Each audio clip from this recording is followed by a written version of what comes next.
सुप्रभातम। संस्कृत के इस क्लास में आप सभी का स्वागत है। आज हम कक्षा 10 के एकादश पाठ 11 का अध्ययन करेंगे। शीर्षक है व्याघ्र पथिक कथा। व्याघ्र का अर्थ होता है बाघ, पथिक यानी कि राही, कथा यानी कि कहानी। बाघ और राही यानी कि राहगीर की कहानी। इस पाठ में लालच के बुरे परिणाम को बताया गया है। आप लोग अपना किताब देखिए। अयम पाठ नारायण पंडित रचितस्य हितोपदेश नामकस्य नीति कथा ग्रंथस्य मित्रलाभ नाम खंडात संकलित। अर्थात यह पाठ नारायण पंडित द्वारा रचित हितोपदेश नाम के नीति कथा ग्रंथ के मित्रलाभ नामक खंड से संकलित है। हितोपदेशे बालकानां मनोरंजनाय नीति शिक्षणाय च नाना कथा पशु पक्षी संबधा श्राविता। हितोपदेशे, हितोपदेश में बालकों के मनोरंजनाय, मनोरंजन के लिए, नीति शिक्षणाय च और नीति की शिक्षा के लिए, नाना कथा यानी कि भिन्न भिन्न प्रकार की कहानियां, पशु पक्षी संबंधा श्राविता, पशु और पक्षियों से संबंधित सुनाई गई है। हितोपदेश में बालकों के मनोरंजन और नीति शिक्षा के लिए भिन्न भिन्न प्रकार की पशु पक्षियों से संबंधित कहानियां सुनाई गई है। अर्थ पे ध्यान दीजिएगा, ऑब्जेक्टिव आपका कंप्लीट होगा। प्रस्तुत कथायाम लोभस्य दुष्परिणामः प्रकटयन्ति। कथायाम, जो प्रस्तुत कथा है, जो अभी कहानी हम पढ़ रहे हैं, यह कथा लोभस्य दुष्परिणाम, लोभ के बुरे परिणाम को प्रकट करता है। प्रस्तुत जो कथा है वह लोभ के बुरे परिणाम को प्रकट करता है। आगे लिखता है पशु पक्षी कथायाम मूल्यम मानवानां शिक्षार्थम प्रभुतम भवति। पशु पक्षी कथायाम, पशु और पक्षियों के कहानी का मूल्य मानव शिक्षार्थम प्रभुतम भवति, मानव के शिक्षा के लिए महत्वपूर्ण होता है। क्या है? जाइए। इति एतादृशिभिः कथाभिः ज्ञायेत। इसे भी आप इसी तरह के कहानी को जाने, इसको भी इसी तरह की कहानी को जाने। यानी कि लिखा इसमें पशु पक्षी के कहानी का मूल्य मानव को महत्वपूर्ण शिक्षा प्रदान करता है, और ये जो कहानी है, कथा है, इसको भी कुछ ऐसा ही कहानी समझे। अब आ जाइए कहानी में। ये होगी आपका पाठ से परिचय। कश्चित वृद्ध व्याघ्रः अस्नातः कुशहस्तः सरस्तीरे ब्रूते भो भो पंथा। लिखता है कश्चित, कोई वृद्ध व्याघ्र यानी कि बूढ़ा बाघ, अस्नातः स्नान करके, कुशहस्त हाथ में कुशा लिए हुए, कुश लेकर के, सरस तीरे ब्रूते, सरोवर के किनारे बोल रहे हैं। क्या बोल रहे हैं? भो भो पंथा, हे राहगीरो। कोई बूढ़ा बाघ स्नान करके हाथ में कुश लेकर के सरोवर के किनारे बोल रहे हैं, हे पंथा, हे पाथिक, हे राहगीर। इदम स्वर कंगनम गृहताम, यह सोने का कंगन लेते जाओ। बोलते जा रहा है, इदम स्वर्ण कंगनम गृहताम, यह सोने का कंगन लेते जाओ। ततो लोभाकृष्टेन केंचित पांथेन आलोचितम। तब लोभ से आकृष्ट होकर के किसी पथिक के द्वारा यह सोचा जाता है, भाग्येन एतत् संभवति, भाग्य से ही ऐसा संभव होता है।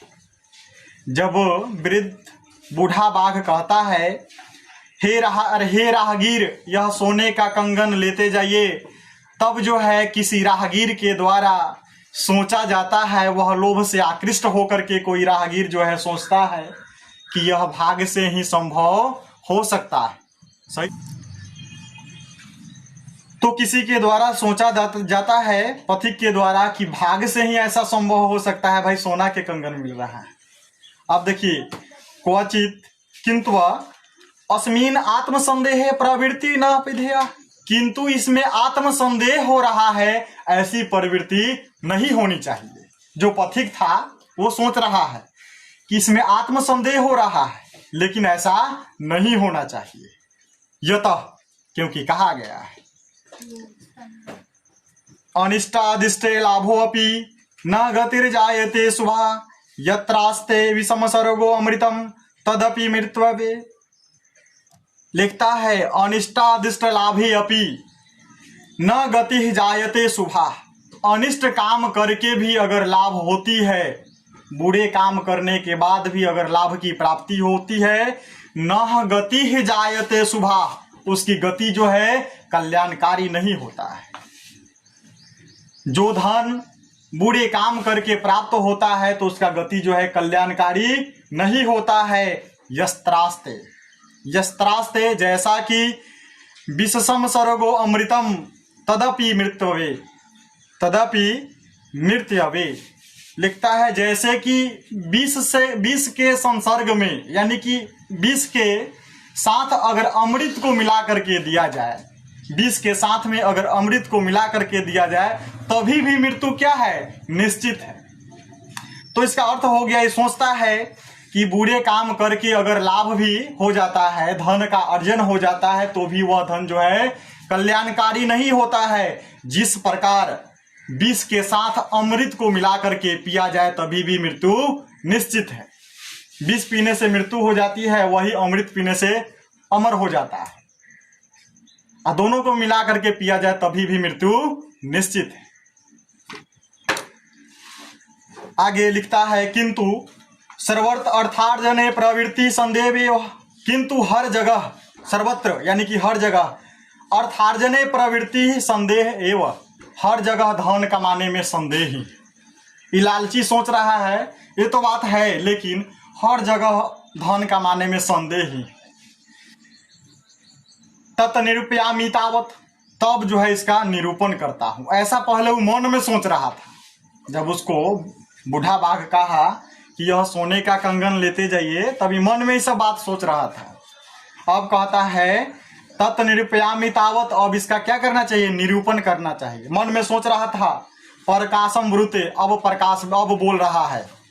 पहले मन में सोच रहा था, अब बोल रहा है क्या, कुत्र तो कंगनम, कुत्र तो कंगनम, कुत्र कहाँ, तो तुम्हारा कंगनम, तुम्हारा कंगन कहाँ है।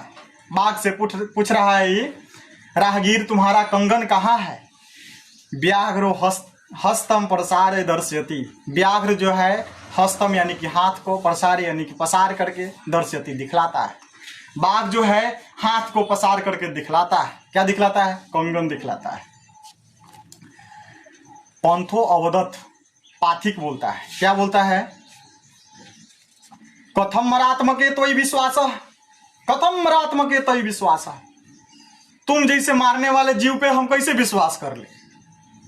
वो कह रहा है, तुम जैसे हिंसक जीव पे हम विश्वास कैसे कर ले कि हमको तू नहीं मारेगा, कंगन दे देगा। व्याघ्र उवाच, बाघ बोलता है, श्रीनु रे पंथ, सुनो रे राहगीर, सुनो रे पाथिक, प्रागेन यौवन दशायाम अति दुर्वृत आसन। प्रागेन यानी कि जवानी की दशा में, पहले जवानी की दशा में, यौवन दशायाम, पहले जवानी की दशा में मैं बहुत दुराचारी था। ये कहता है, बाघ उसको विश्वास दिलाता है, अनेक गो मानुषा नाम वधान में पुत्रा मृता दारा च, मैं पहले जवानी की दशा में अत्यंत ही दुराचारी था।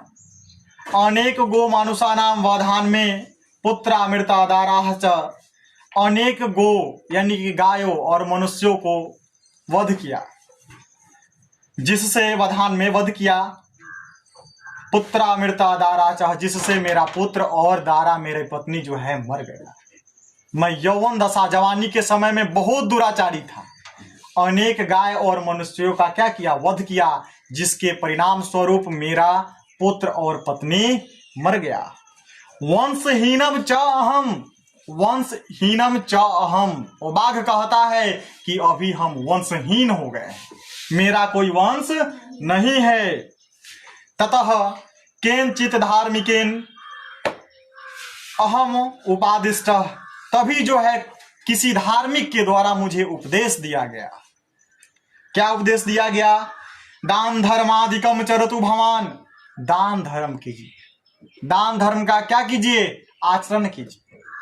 वो कहता है बाघ, तभी जो है किसी धार्मिक के द्वारा मुझे उपदेश दिया गया कि आप जो है दान धर्म कीजिए। दान धर्मादिकम चरतु भवान, कभी काल जो है दान पुण्य भी कर लेना चाहिए। ठीक है, कोई आए दरवाजे पर तो उसको लौटा नहीं देना चाहिए। हाँ, रहीमन वे मर चुके जो कुछ मांगत जाही, उनसे पहले ते मरे जिन मुख निकसत नाही। अर्थात वो तो एक मरा आदमी है जो कहीं पे कुछ मांगने जाता है, वो तो गिर गया है, सबसे नीच है वो मनुष्य में, आ उससे पहले मर जाता है जो उसको लौटा देता है। और ओकरा से बड़का नीचू हो जाता है जो द्वार पर आए हुए व्यक्ति को क्या करता है, लौटा देता है।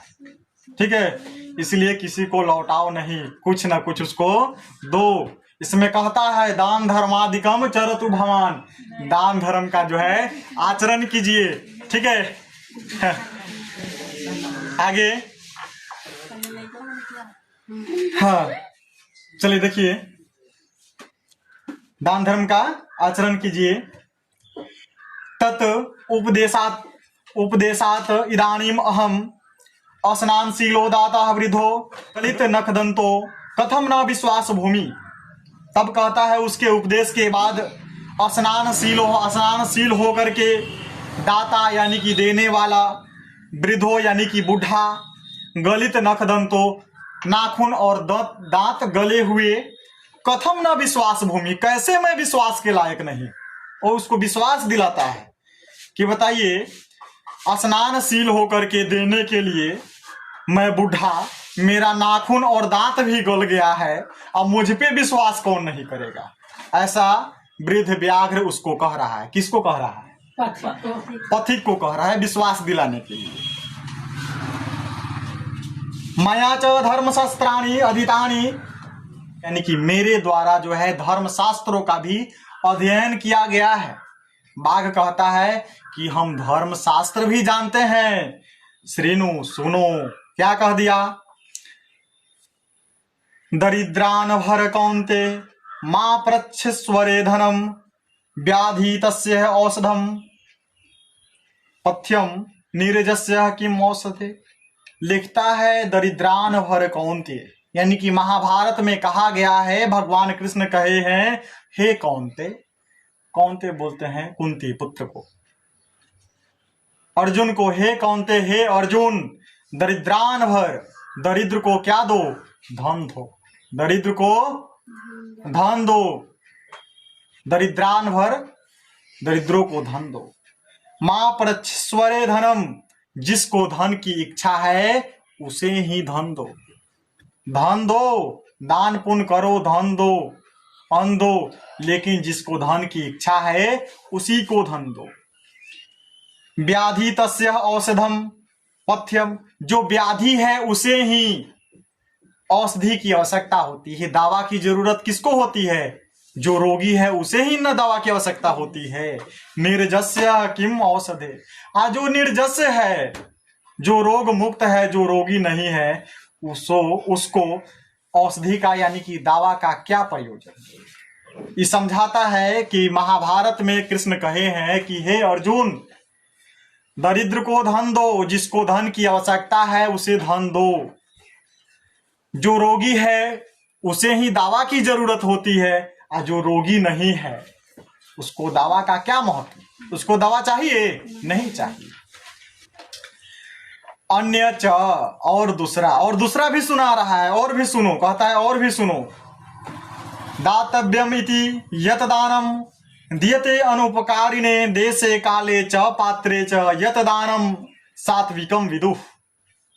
दातव्यम इति वत दानम, दातव्यम इति यत दानम, देना चाहिए ऐसा दान, दियते अनुपकारी ने, जिससे देने वालों का यानी कि जो ग्रहण करता है उसका क्या हो, उपकार हो। देना चाहिए ऐसा दान, जो दान दे रहा है, जो ग्रहण कर रहा है उसके लिए क्या हो, वह लाभकारी हो, काम आ जाए, ऐसा दान देना चाहिए। देशे काले च पात्रे च, देशे यानी कि इस देश में, काले इस समय में, च और पात्रे वह पात्र हो, इस देश में इस समय में उस दान के पात्र हो, यानी कि वह दान लेने योग्य हो। तत्दानम सात्विकम विदु, वही दान जो है सात्विक दान बताया गया है। तो इसका अर्थ हो गया कि देना चाहिए ऐसा दान जो उपकारी हो, जो ग्रहण करता है, जो दान लेता है उसके लिए क्या हो, उपकारी हो, काम आ जाए। जो इस देश में इस समय में वह दान के पात्र हो, उसी दान को ही सात्विक दान बताया गया है। इसीलिए बाघ सब उपदेश देकर के कहता है। आगे देखिए क्या कहता है, हर बार इसको भूल जा रहे हैं, कभी ध्यान दिला दीजिएगा इधर, ठीक है। आज इस पे ध्यान काहे ना जा रहा है बाबू। हाँ, तदत्र सरसी स्नात्वा स्वर्ण कंगनम गृहताम, तब जो है इस सरसी इस तालाब में स्नान करके यह सोने का कंगन ग्रहण करो। इतना उपदेश दे करके व्याघ्र कहता है, बाघ कहता है, अब तुम स्नान करके यह क्या करो, शीघ्र ही सोने का कंगन क्या करो, ग्रहण कर लो। ततो तावत असौ तत्वचः, तब जो है उसके वचन से, प्रति तो लोभात्सरः, लोभ से आकृष्ट होकर से, लोभ से भवीभूत होकर के, स्नातिम प्रविशति, सरोवर में जो है लोभ से आकृष्ट होकर के सरोवर में स्नान करने प्रवेश करता है। तावत महापंके, वहां पे महान पंख, बहुत सारा कीचड़ रहता है, उसमें जाकर के क्या होता है, वो फंस जाता है, वहां पर जाकर के उस महान पंख में फंस जाता है। पलायितुम अक्षम, और निकलने में क्या हो जाता है, वो अक्षम रहता है, निकलने में वह असमर्थ हो जाता है, वहां पे फंस जाता है और निकलने में क्या होता है, असमर्थ होता है। पंके पतितम दृष्टवा व्याघ्रो अवदत्, पंख में फंसे हुए गिरे हुए को देख करके व्याघ्र जो है बाघ बोलता है, आहा महापंख के पति तो असी, महान पंख में फंस गए हो, ऐसा बाघ बोलता है। अब देखिए क्या कहता है, अतः त्वम अहम उत्थाप्यामि, इसलिए रुको हम तुम्हें निकालने आ रहे। वो बाघ कह रहा है कि आहा महान पंख के पति तो असी, तुम महान पंख में फंस गए हो, तुमको हम निकालने आ रहे हैं। इति उक्त्वा शनैः शनैः उपगम्य तेन व्याघ्रेण घृतः सह पांथो अचिंत्यत। इति उक्त्वा, ऐसा कह करके, स्नेह स्नेह उपगम्य, धीरे धीरे उसके समीप जा करके बाघ व्याघ्रेण घृतः, उसके समीप गया। सह पांथो अचिंत्यत, अब पथिक जो है चिंता में डूब रहा है, अब चिंतन करने लग रहा है। पहले से ना, जब जो है बाघ उसको उसके समीप जा रहा है तब इसको चिंता हो रहा है, चिंता हो रहा है। क्या सोच रहा है, देखिए, अवशेष इंद्रिया चीतानाम हस्ति स्नानम एव क्रिया दुर्भागाभरण प्रायो ज्ञानम भार क्रियाम विना। लिखता है, अवशेष इंद्रिया चीतानाम हस्ति स्नानम एव क्रिया, जिसकी इंद्रिया अपने वश में न हो, जिसकी इंद्रिया अपने वश में न हो, इंद्रिया को अपने वश में करके चलना चाहिए, कहीं भी कभी भी। जिसकी इंद्रिया अपने वश में न हो, हस्ति स्नानम एव क्रिया, जिसकी क्रिया जो है, काम जो है, हस्ती यानी कि हाथी के स्नान के बराबर हो। हाथी को आप कितना हूं स्नान अच्छा से डव शैम्पू लगा के धो दीजिएगा, अच्छा से स्नान करा करके, फिर थोड़ी देर के बाद उस सड़क पर आएगा, धूल उठा करके अपना देह पर क्या करेगा, उड़ेल लेगा। तो जिसकी क्रिया जो है हाथी के स्नान के बराबर हो, हाथी को स्नान कराए या फिर न कराए, उस क्रिया के समान हो, दुर्भागा भरण प्रायो ज्ञानम भार क्रियाम विना। दुर्भागा भरण प्रायो, विधवा स्त्री को अगर कितना हो भी आभूषण उसको पहना दिया जाए वो सुंदर दिखेगा? नहीं दिखेगा। विधवा स्त्री को कितना हो आभूषण पहना दिया जाए सुंदर नहीं दिखेगा, वह आभूषण उसके लिए भार समान है। उसी तरह ये भी कहता है ज्ञानम भार क्रियाम बिना, क्रिया जो है इस भार के समान है। जिस प्रकार विधवा स्त्री का आभूषण उसके लिए भार स्वरूप है, उसी प्रकार जो क्रिया जो है, क्रिया के बिना ज्ञान जो है भार स्वरूप है। तो इसका अर्थ लिखना हो तो लिखेंगे कि जिसकी इंद्रिया अपने वश में न हो, जिसकी क्रिया हाथी के स्नान के बराबर हो, जैसे विधवा स्त्री के आभूषण के भार के समान ही क्रिया के बिना ज्ञान जो है भार स्वरूप है। क्रिया समझ रहे हैं ना, काम करने की विधि वही। इति चिंत्येन सौ, ऐसा चिंतित होते हुए व्याघ्रेन व्यापादितः च, चिंतित पथिक को बाघ के द्वारा क्या हुआ? व्यापादितः पकड़ा गया, खादितः च और प्राप्त किया गया, खा लिया गया। अतः उच्यते, इसलिए कहा गया है, क्या कहा गया है कि कंगनस्य तु लोभेन मग्नः, जिस प्रकार कंगन के लोभ से आकृष्ट पंख में सरोवर में सुदोस्तरे सरोवर में जाकर के लोभ से आकृष्ट होकर के मग्न होकर के पंख में जाकर के फंस गया और वृद्ध व्याघ्र के द्वारा संप्राप्त प्राप्त हुआ।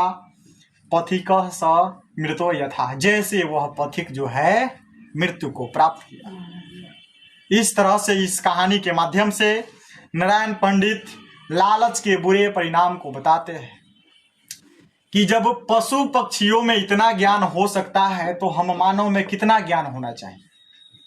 ठीक है, कहानी समझ में आया? कोई दिक्कत इसमें? इसका ऑब्जेक्टिव सब्जेक्टिव एकदम 100% पूरा एकदम कंप्लीट हो जाएगा। देखिए इसका ऑब्जेक्टिव। आपको वीडियो अच्छा लगता है तो वीडियो को लाइक कीजिए, सब्सक्राइब कीजिए, अपने दोस्तों के पास शेयर कीजिए और आप लोग भी क्लास में जुड़िए, अन्य छात्रों को भी जोड़िए। वीडियो देखिए, घर पे आपका रिवीजन हो जाएगा देखिएगा तो। तब तक के लिए बहुत बहुत धन्यवाद।